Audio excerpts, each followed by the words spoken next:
Master Wasil. You were born here in Akron, Ohio? Yeah. Okay. And where did you go to high school? I originally went to Norton. Well, I wound up at Norton because my mom died early, and for a while, I went over here to this grade school, and then I went back to the farm where my dad, brothers, and sisters were, because I come from a family of 12. Oh, wow, okay. So, and I went to Norton, Loyola, and then Norton Okay. High School. Okay. Played baseball, basketball, football. We had a small village school then, so I did a lot of broad jumping. Okay. What was your favorite?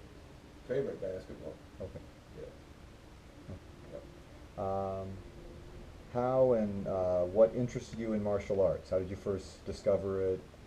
When I was a kid, probably about 7 or 8 years old, and a man that helped raise me when after my mom, even during when my mom was there, he was like an uncle to the whole family, and he lived with us, Charlie, and he'd take me to circuses and carnivals. He took all the kids. 3 of my brothers old enough to be my dad. Okay. The rest of them were older than me, except for my sister. Okay. And So you're the second to youngest out of the group? When was younger than you? yeah, when I was the 7th son. Okay. So, but anyway, the thing that was different about where with the gentleman that raised me, he took me to a circus, and I saw this guy. He's the only guy in the world that could stand on one finger with his feet up in the air from the Orient.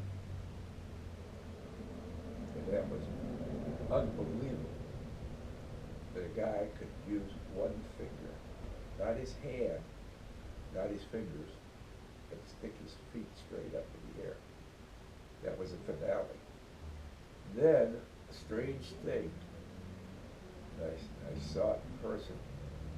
This guy came out, Oriental guy, and I didn't even know what an Oriental really truly was then, except he was Chinese. And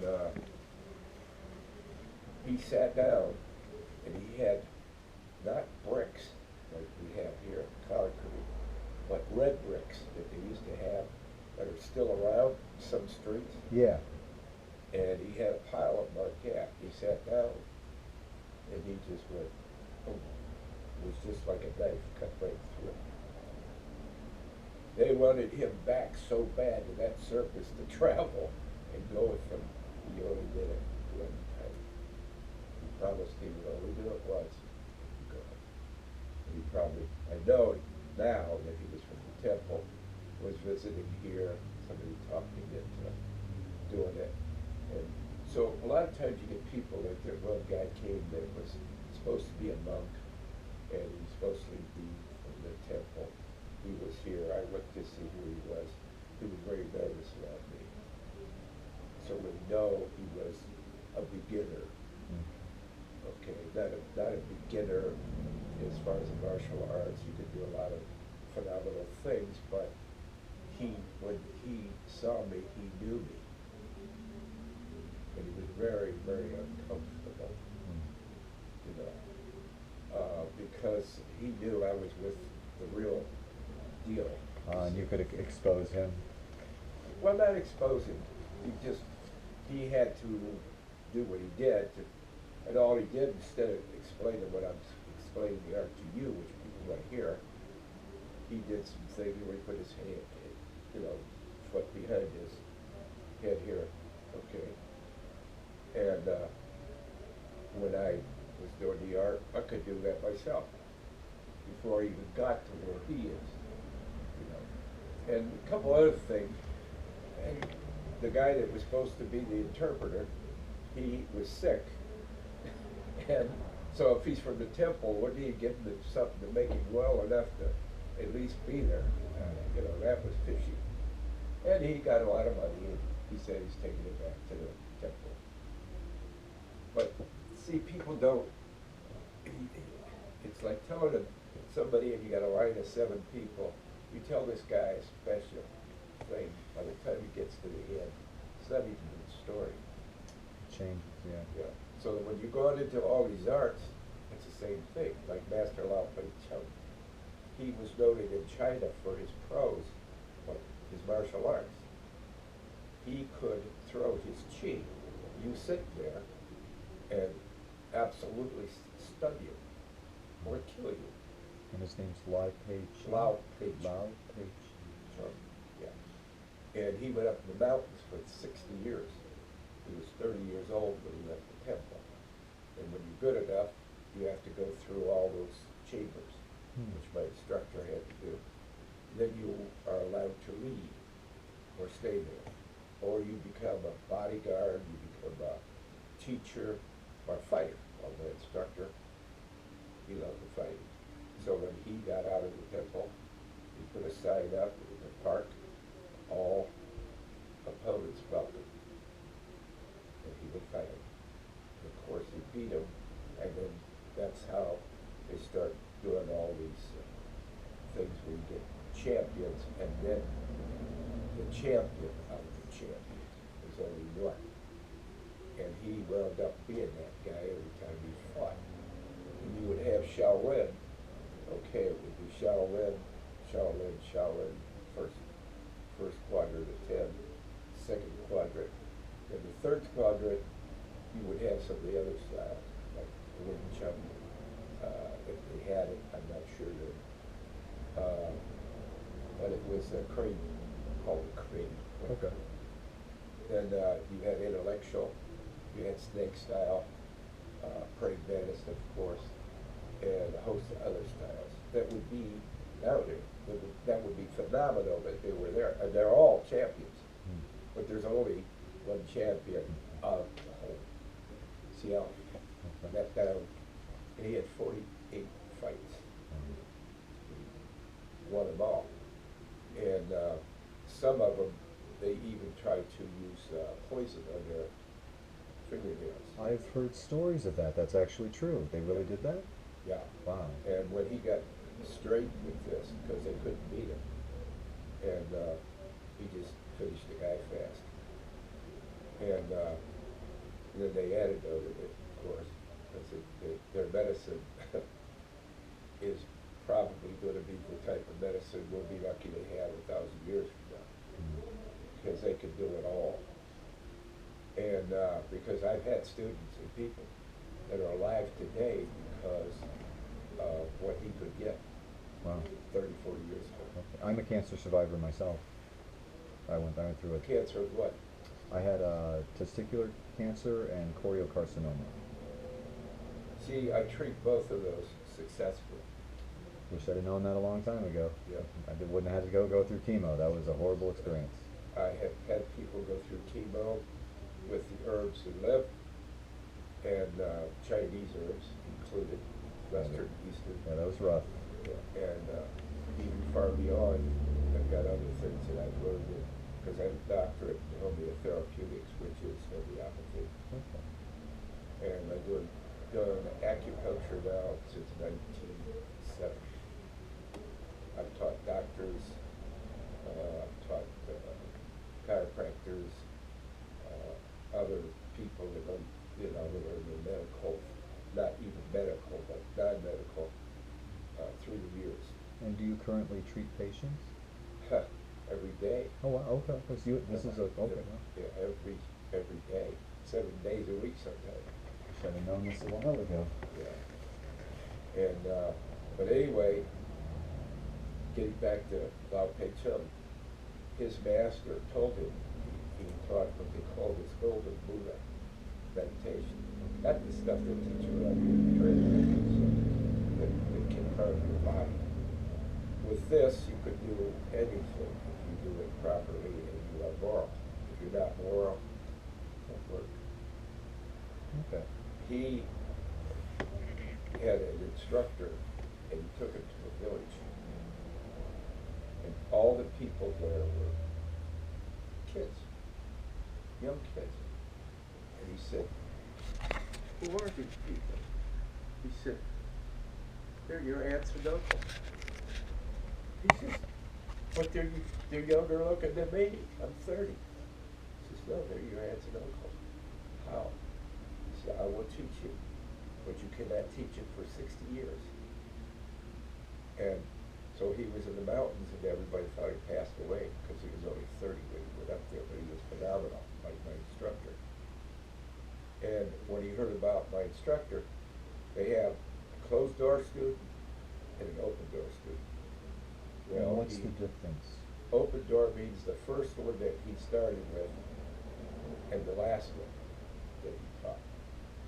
Well, the first one, the guy was so phenomenal, he could sit down and he would shrink his body and you couldn't shoot him with bullets. That's a fact. That's hard to believe. And I was very skeptic when I got the art, believe me. And he heard a master on, and he said, that's the one he's going to teach. And he came down and taught us that meditation. I have that today. And that came from Master Lao Pei Chi to Master Fimenong to Master Al Wasil. Yeah, but also through the one that raised him. Before he met Master Ko, and before he met, after that, Master Lao Pei Cho, who knew Master Ko.